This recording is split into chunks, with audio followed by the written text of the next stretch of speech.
तो मूवी की शुरुआत में हम एक औरत को देखते हैं जो कि एक रेड बुक के साथ में ब्लैक मैजिक परफॉर्म कर रही होती है। समझ रहे हो, रेड बुक और ब्लैक मैजिक। और फिर इसके बाद में वो फांसी लगाकर खुद को खत्म कर लेती है। अब इसके बाद में हम 3 यंगस्टर्स को देख पाते हैं जिनके नाम बिया, सोफिया और जस्टिन थे। यहाँ पर सोफिया इन्हें एक पैरानॉर्मल गेम के रूल्स बताती है, जिसके हिसाब से एक शांत रूम में बैठकर टेबल के बीचों बीच कैंडल जलानी है और फिर बिना इलस्ट्रेशन वाली एक रेड कवर वाली बुक को लेकर उस बुक से गेम में एंटर करने की परमिशन मांगनी होगी। और इसके बाद में आप बिना बुक से परमिशन मांगे गेम को क्विट नहीं कर सकते। अब ये सुनकर बिया डरने लगती है, लेकिन सोफिया उससे ये कहती है कि अगर तुम्हारे पास कोई ऐसी बुक हो तो ले आओ। जिस पर बिया बोलती है कि उसके घर में एक पुरानी रेड कवर वाली बुक पड़ी तो हुई है, और फिर वो उसको लेने चली जाती है। जिसके बाद में जस्टिन सोफिया से पूछता है कि आखिर ये सब क्या नाटक है, तो वो हंसते हुए बोलती है कि उसने तो बस बिया को डराने के लिए सारी बातें बोली हैं। और फिर जब बिया बुक लेकर आती है तो जस्टिन उससे पूछता है कि तुम्हें इतनी अजीब किताब मिली कहाँ से, जिस पर बिया बताती है कि ये किताब पहले से ही इस घर में रखी हुई थी। इस पर सोफिया बोलती है कि हो सकता है कि ये रेड बुक उसी विच की होगी जो कि सालों पहले इसी घर में रहा करती थी। दरअसल यहाँ पर बिया इस घर में अपने फादर और छोटे भाई के साथ नई नई शिफ्ट हुई थी, इसलिए उसे इस जगह के बारे में ज्यादा नॉलेज नहीं थी और इस घर में जो भी सामान था उसमें से ज्यादातर चीजें पिछले ओनर की थी। खैर, अब ये लोग गेम शुरू करने ही वाले होते हैं कि तभी इनको एक काली बिल्ली नजर आती है, जिसके बारे में बिया बताती है कि ये काली बिल्ली पहले से ही इस घर के अंदर मौजूद थी, तो हो सकता है कि ये बिल्ली भी पिछले ओनर की ही होगी। जिस पर सोफिया बिया से कहती है कि शायद तुम्हें इस घर की हिस्ट्री के बारे में नहीं पता। इस घर में सालों पहले एक विच रहा करती थी जो कि जानवरों को मार कर खा जाया करती थी, और ये बिल्ली भी उसकी ही है। जिसको सुनकर जस्टिन भी बिया को बताने लगता है कि लोगों का इस बिल्ली के बारे में ये कहना है कि असल में ये एक डीमन है जो कि अपने ओनर को पजेस कर लेती है। जिसके बाद में कहानी पास्ट में चली जाती है और हम देखते हैं कि एक सोल्जर वॉर खत्म होने के बाद में अपने घर पर आता है, जहाँ पर उसे उसके घर के चारों तरफ जानवरों की हड्डियां बिखरी मिलती है। और फिर वो देखता है कि उसकी वाइफ बॉनी बिल्कुल न्यूड होकर एक ब्लैक कैट के साथ में सोई हुई थी। सोल्जर बॉनी से पूछता है कि आखिर ये सब क्या चल रहा है, लेकिन बॉनी उसे कोई भी जवाब नहीं देती और फिर वो बिना कपड़े पहने ही बो लेकर शिकार पर निकल जाती है। अब इसके बाद में वो सोल्जर उस काली बिल्ली को अपने घर से बाहर निकाल देता है क्योंकि उसके पास पहले से ही एक पेट डॉग था, लेकिन फिर वही पेट डॉग उस ब्लैक कैट को खत्म कर देता है। जिसके बाद में सोल्जर बॉनी के आने से पहले ही कैट की बॉडी को जमीन में गाड़ देता है। अब कुछ देर के बाद में बॉनी जब हंटिंग से वापस आ जाती है तो उसकी पूरी बॉडी पर खून लगा हुआ था और उसने अपने हाथ में एक मरे हुए रैबिट को पकड़ा था। अब घर पर आते ही बॉनी अजीब तरीके से आवाज निकालकर उसी काली बिल्ली को बुलाने लगती है, जिसको देखकर सोल्जर काफी डरने लगता है। लेकिन तभी बॉनी को सोल्जर के कपड़ों पर लगे हुए कैट के खून से पता चल जाता है कि वो मारी जा चुकी है। जिसके बाद वो चिल्लाने लगती है, जिससे डर कर सोल्जर उसको बता देता है कि ये सब उसके पेट डॉग ने किया है। इसलिए अब बॉनी गुस्से में आकर अपने पेट डॉग को ही खत्म कर देती है, यानी कि उसको उस अनजान बिल्ली से बहुत प्यार हो गया था। मीनवाइल सोल्जर को वही काली बिल्ली वापस से दिखती है जिसको वो गुस्से में मारने जाता है, लेकिन तभी बॉनी उस पर बो से हमला कर देती है। जिसके बाद में सोल्जर उसके हाथ से बो छीनकर काली बिल्ली पर हमला करता है, लेकिन वो काली बिल्ली हवा में ही गायब हो जाती है और फिर बॉनी वापस से सोल्जर को मारने जाती है, लेकिन अपनी जान बचाने के चक्कर में सोल्जर अपनी बीवी को ही खत्म कर देता है। लेकिन तभी सोल्जर देखता है कि वो काली बिल्ली वापस से आ चुकी है और फिर अगले ही पल बॉनी भी जिंदा हो जाती है। और ये सब देखकर सोल्जर समझ जाता है कि वो काली बिल्ली असल में एक डीमन है जिसने की बॉनी को पजेस कर लिया था, और इसलिए वो बॉनी को उस कैट के साथ छोड़कर वहां से चला जाता है। Very smart move Indeed. अब कहानी वापस से प्रेजेंट टाइम में आ जाती है, जहां पर सोफिया बिया को डरा हुआ देखकर सारा सच बताती है कि अभी तक उसने और जस्टिन ने जो भी पैरानॉर्मल रेड बुक और डीमन कैट की बातें बताई हैं वो सब उन्होंने गाँव के लोगों से सुनी थी, इसलिए इन बातों में कितनी सच्चाई है ये उनको खुद नहीं पता। लेकिन एक बात कंफर्म थी कि बिया के इस नए घर के अंदर सालों पहले एक विच रहा करती थी, यानी कि दोस्तों इन्हें खुद भी मालूम नहीं था कि जिस बिल्ली को इन्होंने मजाक में डीमन बोला था असल में वही डीमन कैट थी, और इन्हें जो रेड बुक मिली थी असल में वही विच की रेड बुक थी। इसलिए अब ये लोग टाइम पास करने के लिए गेम को शुरू कर देते हैं और बुक से गेम में एंटर करने की परमिशन मांगते हैं। जिसके बाद ये सभी बारी बारी से बुक पढ़कर हाथ रखकर क्वेश्चंस पूछते हैं, जहाँ पर बिया बुक से ये पूछती है कि अगर कोई हमारे अलावा यहाँ पर है तो साबित करो। और इतना बोलते ही सबको एक जोरदार चीख सुनाई देती है, जिसके बाद सभी लोग काफी डर जाते हैं और गेम गेम क्विट करने के लिए बुक से परमिशन मांगते हैं, लेकिन बुक उनको इसकी परमिशन नहीं देती और सोफिया का हाथ तभी अपने आप कांपने लगता है और किताब के सिर्फ उन्हीं पेजेस पर जाता है जहाँ पर नो लिखा हुआ था, यानी कि वो गेम को क्विट नहीं कर सकते। इसके बाद में बिया बुक से पूछती है कि उन लोगों के साथ वहाँ पर और कितनी स्पिरिट्स हैं, जिसके बाद में बिया के हाथ अपने आप 3 नंबर पर चले जाते हैं, यानी कि इन लोगों के अलावा उस घर में 3 और लोगों की स्पिरिट्स मौजूद थी। अब इसके बाद में सोफिया किताब से पूछती है कि वो लोग गेम से बाहर कैसे आ सकते हैं, जिसका बुक से जवाब आता है कि रीड मी, यानी कि मुझे पढ़ो। और फिर अपने आप ही किताब का वो पेज खुल जाता है जहाँ पर एक कहानी लिखी होती है और इस कहानी का नाम होता है लिटिल वन।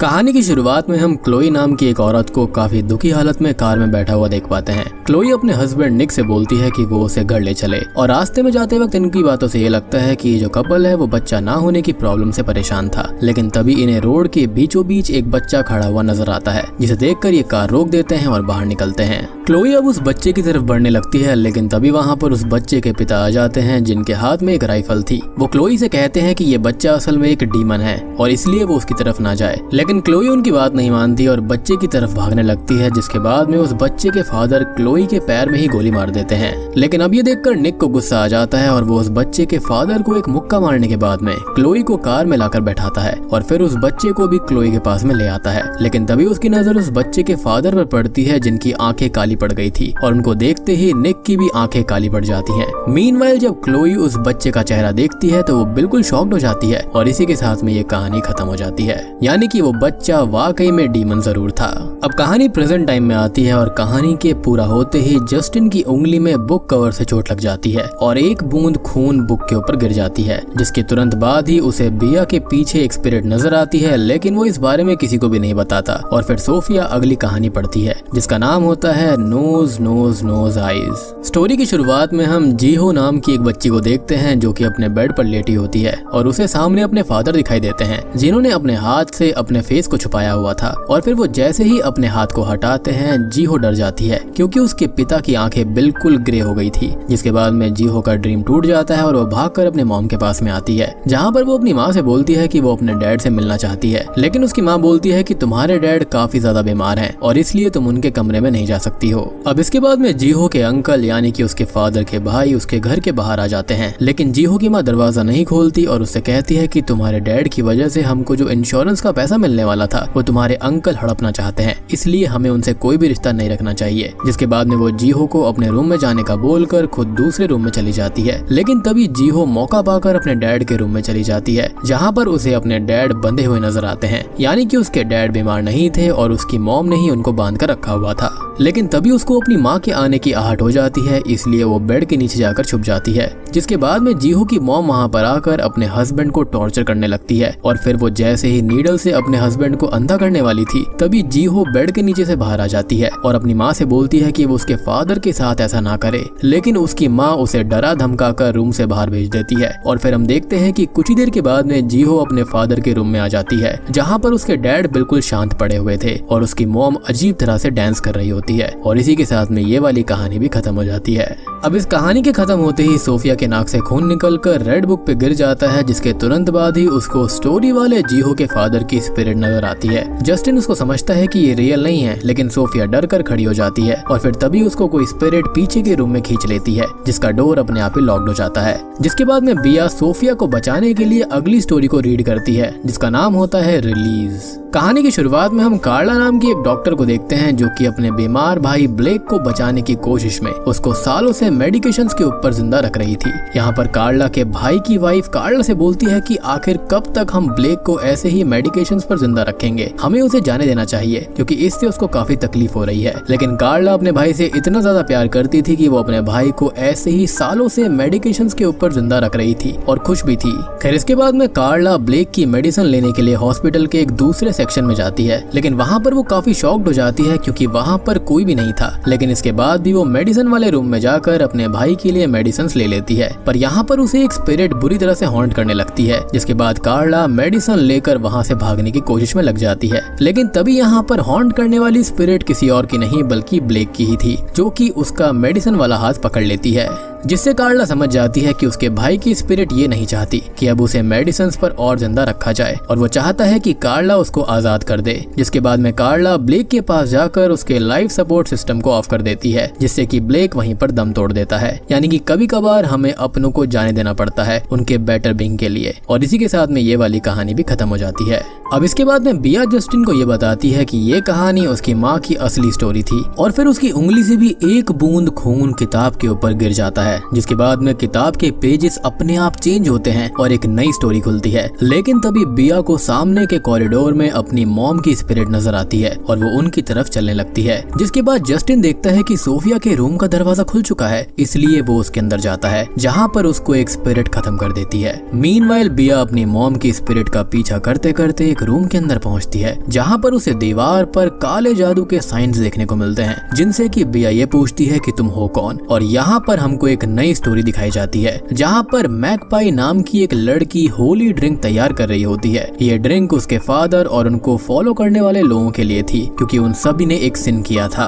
और यहाँ पर हमको मैगपाई के फ्लैशबैक के जरिए ये पता चलता है कि मैगपाई एक लेस्बियन है, जो कि अक्सर एक औरत के साथ में इंटीमेट हुआ करती थी। लेकिन एक दिन मैगपाई के फादर के 2 चमचों ने उसे उस औरत के घर से बाहर निकलते हुए देख लिया, जिसके बाद में मैगपाई को छोड़कर बाकी सभी लोगों ने उस औरत को खूब टॉर्चर किया था। और इसी वजह से ये सभी लोग एक जगह इकट्ठा होकर होली ड्रिंक पी रहे थे, ताकि इनकी आत्मा की शुद्धि हो सके। और मेरे हिसाब से इनको होली ड्रिंक के जरिए यहाँ पर लावा देना चाहिए था। खैर यहाँ पर इनको ये पता नहीं था कि मैगपाई ने उस ड्रिंक के अंदर जहर मिला दिया है, जिसकी वजह से होता यह है कि सबकी ऑन द स्पॉट ही मौत हो जाती है। अब इसके बाद में होता यह है कि मैगपाई उस औरत को आजाद करके उसके साथ वो गाँव छोड़कर भाग जाती है। और दोस्तों, अगर आपने इसको नहीं पहचाना तो मैं आपको बता दूं कि मूवी की शुरुआत में हमने जिस विच को देखा था वो मैगपाई के साथ वाली ही औरत थी। खैर कहानी प्रेजेंट टाइम में आती है और बिया को याद आता है कि उसने अपने छोटे भाई ईथन को उसके कमरे में सुलाया था, इसलिए वो उसको बचाने जाती है। लेकिन तभी उसकी नजर सोफिया पर पड़ जाती है, जिसने ईथन को पकड़ रखा होता है। और फिर सोफिया देखते ही देखते ईथन के फिंगर पर छोटा सा कट लगा देती है, जिसका खून जो होता है उसकी एक बूंद जो होती है वो रेड बुक के ऊपर गिर जाती है।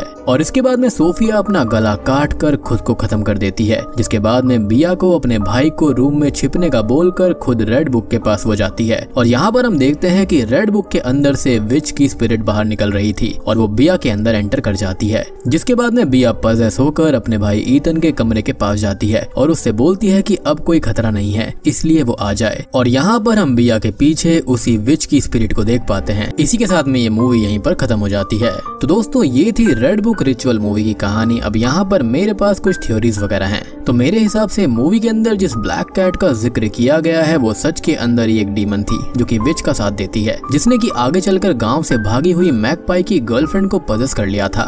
जिसके बाद में हो सकता है कि उसने ही पोजेशन में आकर मैगपाई को खत्म कर दिया होगा, जैसा कि बॉनी के साथ में हुआ था। और फिर जब उसे इस बात का एहसास हुआ तो उसने ब्लैक मैजिक के जरिए अपनी सोल को रेड बुक के अंदर लॉक कर लिया, क्योंकि वो पूरी तरह से पजेस हो गई थी। वो शायद से पूरी तरह से विच बन गई थी और शायद से मैगपाई के साथ में कुछ हो गया होगा, वो मर गई होगी या फिर कुछ भी हो सकता है, या फिर हो सकता है पोजेशन में ही उसने खुद उसको मार दिया होगा, या फिर डीमन ने उसे ऐसा करवाया ताकि वो एक प्रॉपर विच बन जाए, क्योंकि उसने अपने लव्ड वंस का सैक्रिफाइस दिया था। अब आप ये सोचेंगे कि उस विच ने बिया को क्यों पोजेस किया था, तो हो सकता है कि वो अपने जैसी किसी लेस्बियन लड़की का वेट कर रही होगी, और हो सकता है कि शायद बिया जो है वो मैगपाई का रीबर्थ होगा, तो वो बुक के जरिए उसको वापस लाना चाहती थी। लेकिन उस रेड बुक से बाहर आने के लिए शायद से 4 लोगों के प्योर ब्लड की जरूरत होगी, जो कि उसने बारी बारी से बिया, सोफिया, जस्टिन और ईथन से हासिल किया। और फिर बाहर आते ही उसने सैक्रिफाइस कर दिया सोफिया को, क्योंकि ब्लड के साथ यहाँ पर सैक्रिफाइस की भी जरूरत है। और उसके बाद में उसने बिया को पजेस कर लिया ताकि वो दोनों हमेशा साथ रह पाएं। अब देखो, यहाँ पर ये थ्योरी बिल्कुल पॉजिटिव हो जाती है कि यहाँ पर उसको डीमन ने पजेस कर लिया होगा। लेकिन यहाँ पर एक दूसरी नेगेटिव थ्योरी ये हो सकती है कि शायद से वो औरत पहले से ही एक विच होगी, जो कि उस किताब के जरिए हमेशा जिंदा रहती होगी। अब हो सकता है कि मैगपाई को इसकी खबर नहीं थी, इसलिए ही मैगपाई ने उस विच के प्यार में सैकड़ों लोगों को मार डाला। और फिर जब मैगपाई को विच की असलियत के बारे में पता चला तो विच ने उसको ही खत्म कर दिया। अब देखो, उस समय तक वो विच काफी बूढ़ी हो चुकी थी, इसलिए उसने हमेशा जिंदा रहने के लिए रेड बुक के साथ पैरानॉर्मल रिचुअल किया, खुद को सेक्रीफाइस किया ताकि उसकी जो स्पिरिट है वो उस किताब के अंदर रह पाए। लेकिन अब इतने सालों के बाद में जब रेड बुक से बाहर आकर वो बिया की बॉडी के जरिए हमेशा के लिए अमर हो गई थी। इनफैक्ट यहाँ पर जितनी भी कहानियां थी उसके अंदर कुछ ना कुछ ऐसा ही हुआ था। तो हो सकता है कि वो विच वापस से यहाँ पर री-इनकार्नेट होना चाहती होगी। बेसिकली हुआ यह है कि इस रेड बुक ने इन चारों को ही फंसा लिया था। तो दोस्तों उम्मीद करता हूँ कि आपको ये वीडियो पसंद आई होगी, थ्योरी पसंद आई होगी। पसंद आई है तो वीडियो को लाइक कर देना, चैनल के ऊपर नए हैं तो सब्सक्राइब कर लीजिए।